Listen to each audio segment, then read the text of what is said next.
But what exactly is that letting go? And so I'm just like curious to know, like in your words, like how do you let go? Yeah. An ego doesn't know how to let go because it's letting go of itself. It doesn't want to let go of itself. Right? So that's why the message says, don't worry about letting go. All it says is worry about turning your attention onto yourself. That's the only job we have. And it seems like it can't be that. That can't be the answer. It can't be that that's exactly simple. It can't work like that. Again, this is because the ego can't understand, I should say that the finite ego, it can't understand what the infinite is, and therefore it says that can't be the answer. I guess for someone like you who knows their home, I mean, was it a recognition and then it just stuck? Or do you find yourself? It can't be known. It's not something that's known. It's something that's experienced.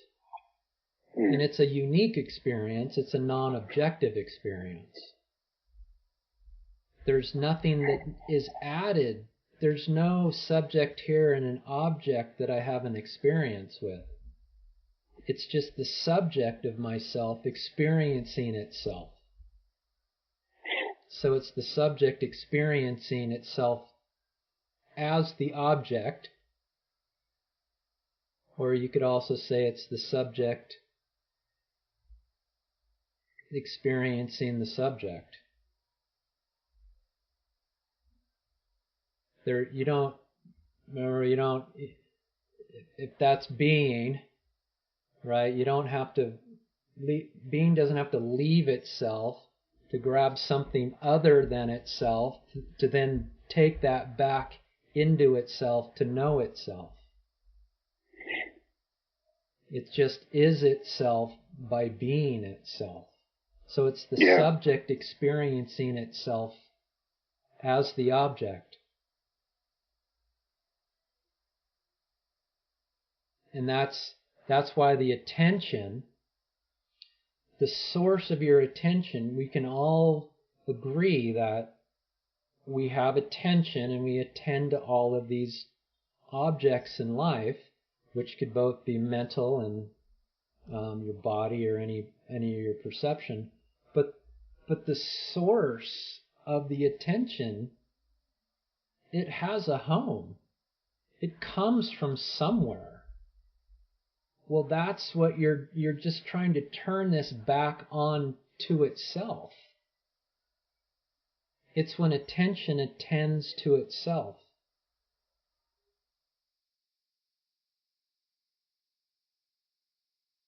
In fact, I find it fascinating, obviously. Anyway, the whole thing is so damn paradoxical. So, let me...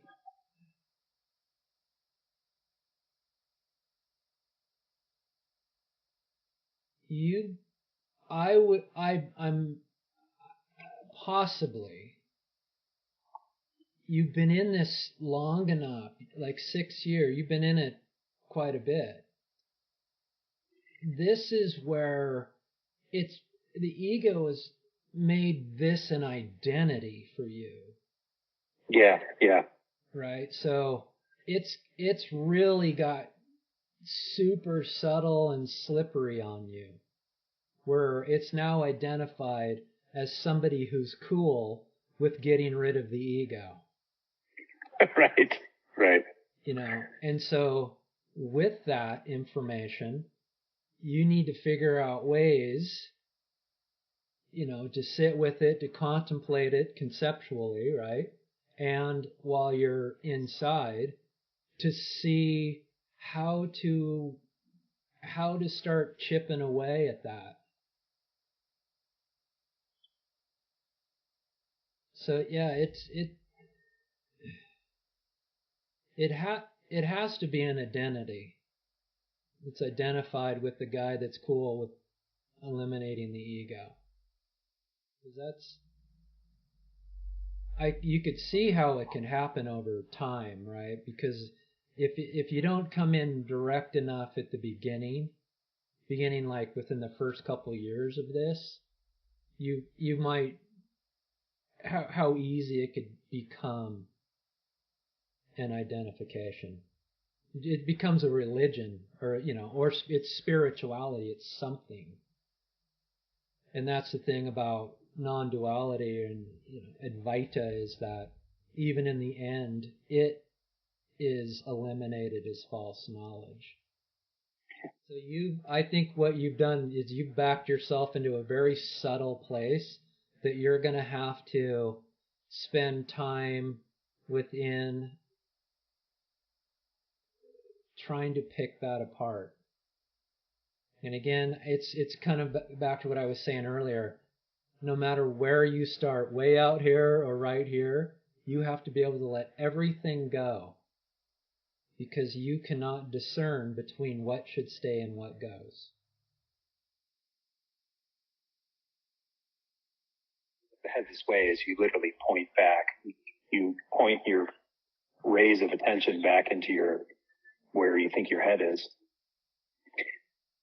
It's profound, but it's also like, so what? Yeah. That's what I struggle with. So you're touching on it, yet you're stepping in and saying it doesn't have value.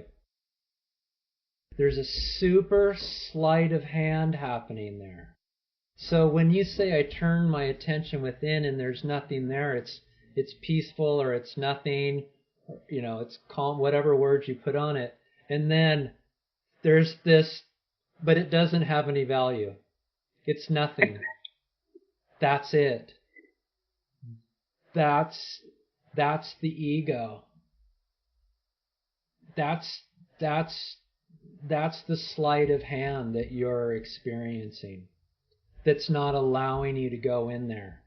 And instead of examining what you're looking back into and finding all of this peaceful stillness and absence of resistance and everything that you're wanting, you're continuing to identify with the ego that's saying that doesn't have value. So,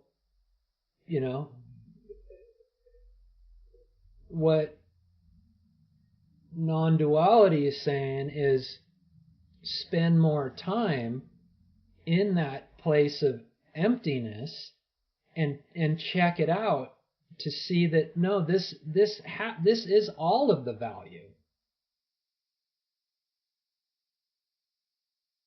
But 20 minutes later, probably at the break, I'm sort of back to thinking, so what? You're back to thinking. Like, I know. Yeah, it's just, I don't know how you... You can't, Greg. You can't. You can't get it. You can't figure it out. You have to let that go. Yeah, now I understand what you mean. And you have to be direct with yourself. You can't know this. You can't know with your mind. You can't get it. And that's what you have to let go. And what gives you confidence that I'm asking you this question, like, if you can't check your mind with this, how do you know? Is it just because it's just a pure direct experience? I mean, you know what I mean? There's no double check. There's no checks and balances. There's no way for you to know, which is obviously what I'm looking for. I want my mind to be like, oh, check. Yes, now I get it. Yeah. But if you're saying that's never going to happen. No, you experience it directly. What remains is experienced. the presence of being is what remains. And in that presence is the stillness and the contentness that you're looking for.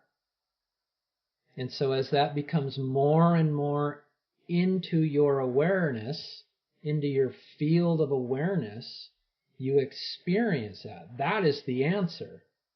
The experience is the answer, and you don't know, you can't put that into words anymore. Oh, okay. No, that actually makes sense. So it's okay. Yeah. Which That's is what you're looking for. Right? Because you're kind of giving up something something is happening, right? The something is you're giving up something, and something else has to come into play. Yeah. Well, if it's not my mind and I can't know it, what else is left? An experience of something. An experience of it. That's what you're. Yeah. That's what you're looking for in self-inquiry. Yeah, you're right. Maybe I'm dismissing it too quickly, but it's hard for me to imagine that spending more time there is going to because there's nothing there. Like, it's hard for me. That's we were hinting at this as we were talking. Like when I asked, well, how do you let go? And you were saying, I know it seems counterintuitive that, self-inquiry would lead to letting go. Anyway, I have trouble intellectually understanding how, turning within can somehow drop the thought, that obviously is springing up. So right there, there's a good place to drop. You've said it in two different ways. You can imagine that it's the solution, and you're having troubles intellectually understanding it.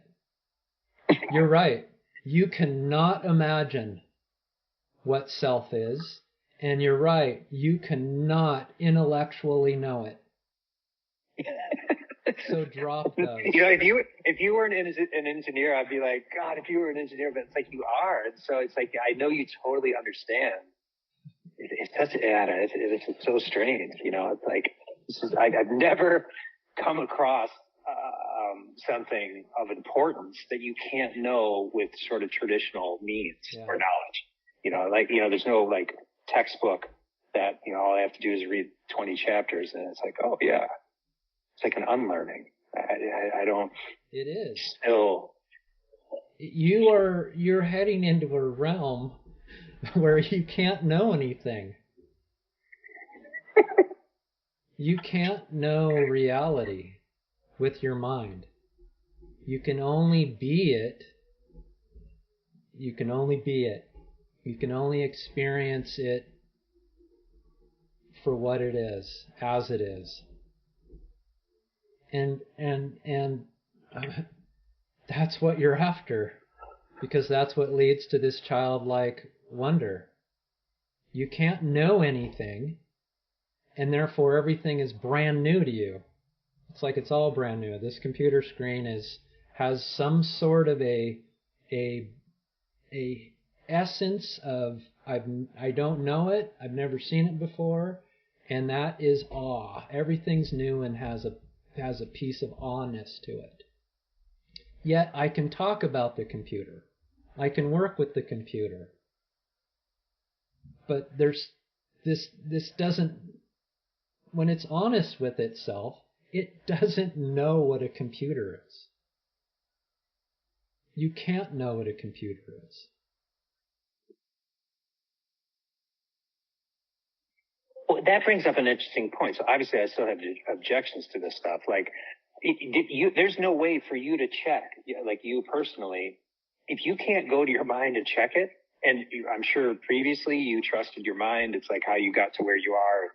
So if there's no double check, there's no way to authenticate this, which is probably why it doesn't fly in our society. like, there's no way to know. There's no double check. Like, I was trying to think when you were saying, like, I mean, if it's an unknowing, then there's no way to bring the mind in and say, aha, I've got it. You know, right. It's, you know what I mean? Yeah, you're eliminating your mind. Like, this is an interesting question for you. Like, how do you know? like, isn't your brain like, well, shit, maybe I don't have it? You know, like, because it's beyond the mind. I mean, that's the whole, obviously we're bumping against the grand paradox again, but there's no way to double check it. So I'll go through my whole life and never be like, my mind will never know whether I've gotten it or not. So let's go back to this example, right? So we're born this pure being, right? We're just pure awareness, and then over time we build this thing called an ego, right? And this is who we think we are, and this is who we actually are. We're so identified with this ego that we believe that everything that we truly are, which is this, it's all of our talents, all of our uniqueness is probably the better way to say it, is here in this beam of light. It's not in this ego. But we're so identified with this ego that we believe all of our talents hang out in this ego, in our egoic mind. So when we're afraid that when we slough this off, all this stuff that we've worked on our entire life is going to go with it. When it's all in here, it's all in here. It's all in the universal mind. The universal mind of being. So you could say we think we have two minds. When we talk, we have like, I have a mind. Okay, that's two. That means there's two of me somehow. There's an I who has a mind. You know, so there's the universal mind of awareness of our being, and that's really where all the uniqueness is. When this gets sloughed off, all of the talents are still here. The uniqueness is here. But we're just so identified with this blanket of ego that we think that egoic mind is what makes us who we are, and it's not. So yeah, I get when you say, oh my God, if my mind sloughs off, who's going to do the thinking? You know, who's gonna problem solve and create things, and there's no mind left. Well, that's the egoic mind gets sloughed off. All of the irritation and agitation and frustration and all of that we experience in life gets sloughed off, and all that remains is the universal mind of our unique being. Right, because you're an engineer, you're identifying with your mind. That can be problematic. We're trained to do that. Yeah. And yet, everything that we learned in engineering and out in our careers isn't contained in this mind. It's here. This is just the crap you want to get rid of. This is the one that just says you're not doing life right. Like you're never quite content. Yeah, exactly. Yeah, just this like that I have. I gotta keep. It's even if it's just little things. Like I just need a little bit of that, and then I gotta go there and do this, and then I'm going to learn that, and it's all an attempt to find permanent happiness, which is only discovered in yourself. The permanence is here. It's not out in the world. So we're out in the world looking in a world of impermanence for what we know is permanent, which is only located in one place, which is ourself. Yeah. That concept of impermanence is just runs so deep for the concept. But yeah, it's that it is funny. I mean, yeah, it's you're grasping at sand. You know, if you're looking for permanent happiness or even just relative happiness or relative stability and objects that are notoriously that are just at their fundamental core impermanent. Mm-hmm. But when we sit with ourselves, just even for a moment, you know, when you reflect back over your life, there's a lot of things are changing. Everything's changing, right? Yeah. Your body and your jobs and where you live, it's all changing. Except there's something that isn't changing. You're like, I've been this my whole life. What is this? That's yourself. That's self.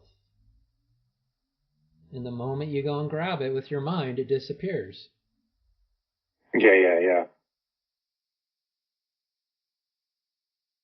Self-inquiry is spanning the gap between your mind and experience, moving from concepts into a direct experience of those concepts. And an ego can't do that. Oh.